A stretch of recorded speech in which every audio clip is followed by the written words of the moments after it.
গৃহীত হওয়ার জোর দাবি জানাচ্ছি। ধন্যবাদ মাননীয় স্পিকার, ধন্যবাদ সবাইকে।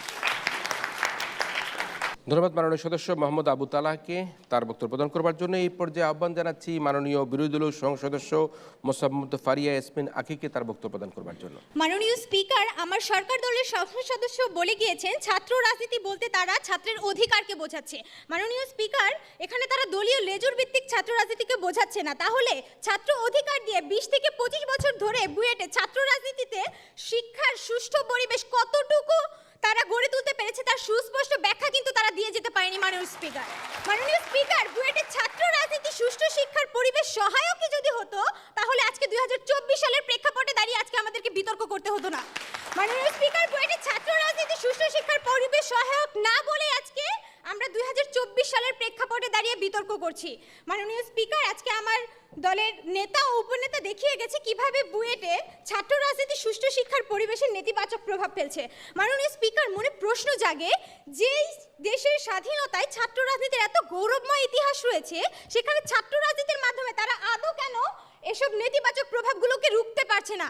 মাননীয় স্পিকার, যেখানে তারা এসব নেতিবাচক প্রভাব রুখতে পারছে না, সেখানে ছাত্র রাজনীতি দিয়ে শিক্ষার কতটুকু সুষ্ঠু পরিবেশ তারা গড়ে তুলবে সেটা মাননীয় স্পিকার বোঝাই যাচ্ছে।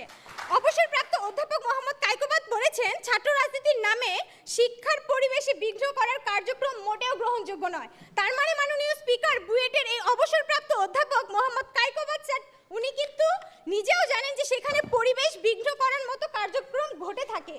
তার মানে মাননীয় স্পিকার, সংযত কারণেই বলতে চাই বুয়েটের ছাত্র রাজনীতি সুষ্ঠু শিক্ষার পরিবেশে বিঘ্ন ঘটায়, সুতরাং তা সুষ্ঠু শিক্ষার পরিবেশ সহায়ক নয়। মাননীয় স্পিকার, আমরা শুধুমাত্র যে টেন্ডার নিয়ে চিন্তিত বা দুশ্চিন্তায় আছি ব্যাপারটি কিন্তু তা না।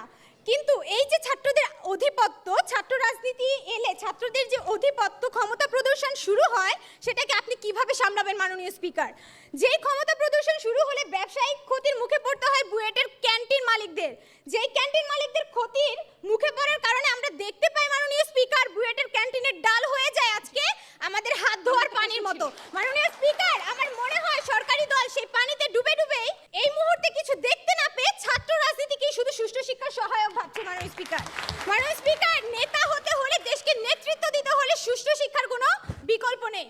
মাননীয় স্পিকার, রাজনীতি করা যেমন আপনার অধিকার, তেমনি শিক্ষার সুষ্ঠু পরিবেশ পাওয়াও কিন্তু মাননীয় স্পিকার আমাদের মৌলিক অধিকার। মাননীয় স্পিকার, মুক্তিযুদ্ধের সময় মোরা একটি ফুলকে বাঁচাবো বলে যুদ্ধ করার যে প্রতিজ্ঞা নিয়েছিলাম, সেই প্রতিজ্ঞা নিয়ে আজকে আমার বুয়েটের 97% শিক্ষার্থীর কণ্ঠে কণ্ঠ মিলিয়ে বলে যেতে চাই, ভ্রাতৃত্বের নামে ভৃত্যের রাজনীতি আর যাই হোক বুয়েটের শিক্ষা পরিবেশের সহায়ক হতে পারে না। মাননীয় স্পিকার, আজকের এই প্রধানমন্ত্রী কর্তৃক উত্থাপিত প্রস্তাবটি যাতে আজকে আমাদের এই ছায়া সংসদে কোনোভাবে গৃহীত না হয় তার জোর দাবি জানাচ্ছি।